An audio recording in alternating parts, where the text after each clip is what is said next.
भारत में सभापति जी धारणा है कि अमीर लोग कानून का मजाक बनाते हैं और गरीब कानून की चक्की में पिसता है। आज आपके पास सरकार पे मौका था कि आप इस धारणा को बदलते, लेकिन आपने इसको और पुख्ता कर दिया। मैं स्पष्ट करना चाहता हूं कि हम सुधारों के विरोध में नहीं है, लेकिन हम ऐसे किसी सुधार का विरोध अवश्य करते हैं जो जवाबदेही को कमजोर करता है और कानून के डर को खत्म करे और समाज में असमानता बढ़ाए। आज सरकार जन विश्वास की बात करे, लेकिन मुझे डर है कि ये जन विश्वास केवल विशेष वर्ग का विश्वास बन के न रह जाए। महोदया, सरकार इस विधेयक को छोटे अपराधों खत्म करने वाला बताती है, लेकिन जब हम इसके प्रावधानों को ध्यान से देखते हैं तो एक बड़ा सवाल खड़ा होता है कि क्या हम वास्तव में सुधार कर रहे हैं, नियमों को ढीला कर रहे हैं। महोदया, राष्ट्रीय न्यायिक डेटा ग्रिड के अनुसार देश में आज 4.7 करोड़ से अधिक मामले अदालतों में लंबित हैं।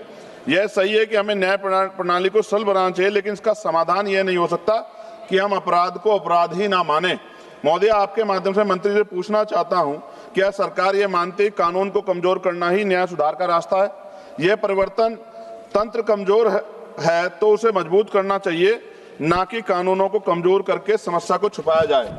महोदया, इस विधेयक में कई जगह जेल की सजा हटाकर केवल जुर्माना कर दिया गया, और मैं जब ये पढ़ रहा था तो ये भगत सिंह जी की जेल डायरी भी मुझे आज, मैं 2 दिन से इस पर कोशिश कर रहा था कि इसको जानूं।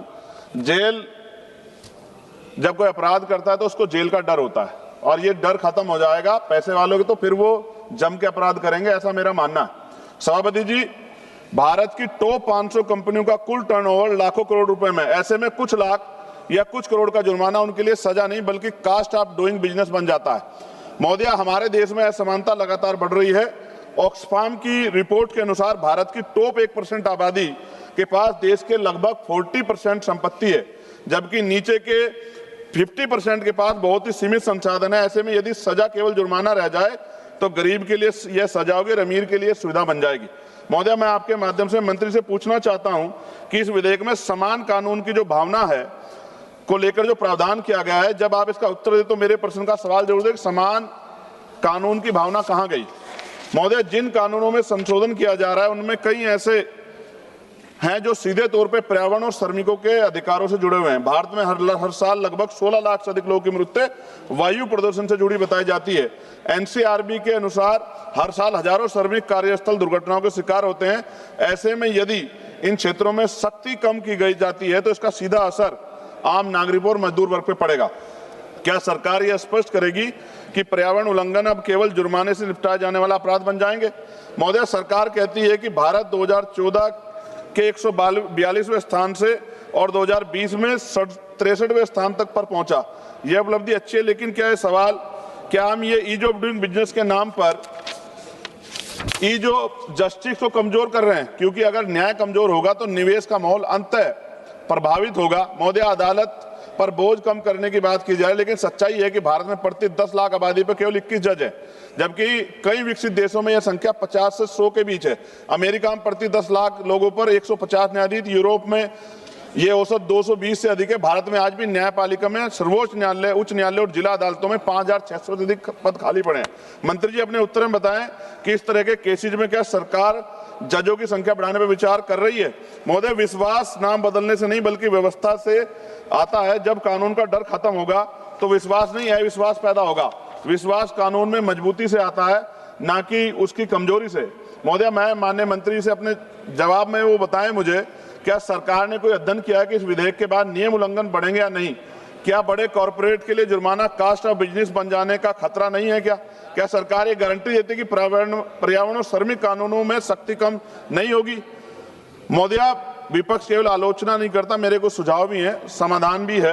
बार बार उल्लंघन करने वालों पर सख्त दंड, जुर्माने को टर्नओवर पर आधारित किया जाए, पर्यावरण और श्रमिक कानूनों में सख्ती बरकरार रखी जाए और न्यायपालिकाओं में जजों की संख्या बढ़ाई जाए। महोदय, यह विधेयक एक महत्वपूर्ण विषय को छूता है, लेकिन इसकी दिशा और प्रभाव को लेकर गंभीर चिंताएं हैं। आप कानून का डर खत्म करके विश्वास नहीं बना सकते। विश्वास तभी बनेगा जब यह न्याय सभी के लिए समान होगा। और अंत में केवल मैं इतना ही कहना चाहता हूं, कानून अगर कमजोर होगा तो व्यवस्था डगमगाएगी, और व्यवस्था डगमगाएगी तो जनता का विश्वास टूटेगा। मैं इस विधेयक का विरोध करता हूं, लेकिन मंत्री जी को मैं ये कहना चाहता हूं, अगर वो हमारे सुझाव पर काम करेंगे तो ये अंत जैसे बाबा साहब ने कहा था कि संविधान कितना भी अच्छा क्यों ना हो, चलाने वाले हाथ अच्छे नहीं होंगे, उनकी नीयत अच्छी नहीं होगी, उनकी नीति अच्छी नहीं होगी, तो अंततः संविधान बुरा साबित होगा। और संविधान कितना भी अच्छा, कितना कैसा भी क्यों ना हो, अगर चलाने वाले हाथ अच्छे होंगे, उनकी नीति अच्छी होगी, उनकी नीयत अच्छी होगी, तो अंततः संविधान अच्छा साबित होगा।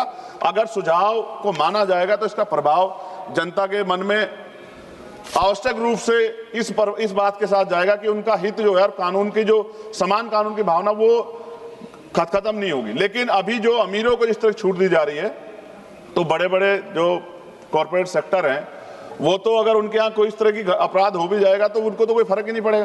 तो इससे क्या कानून, मजदूरों के अधिकार, गरीबों के अधिकार बच पाएंगे? अब जैसे हमारे सम्मान साथी कह रहे थे सभापति महोदय की जो ड्रग्स है, नकली जो दवाइयाँ, मैं खत्म करूंगा सभापति जी, जो नकली दवाइयाँ हैं आप महसूस करके देखिए, सिर्फ चंद पैसों के लिए मिलावट हो रही है, जहर बेचा जा रहा है चंद पैसों के लिए, सिर्फ अपना व्यापार बढ़ाने के लिए। क्या इससे गरीबों की जिंदगी खतरा नहीं होगा? क्या सरकार इस तरफ सोच रही है? तो मेरा आपसे आग्रह है कि सरकार इस पर सोचे, और आपने मुझे अवसर दिया, धन्यवाद। जय भीम, जय Bharat. Subscribe to One India and never miss an update. Download the One India app now.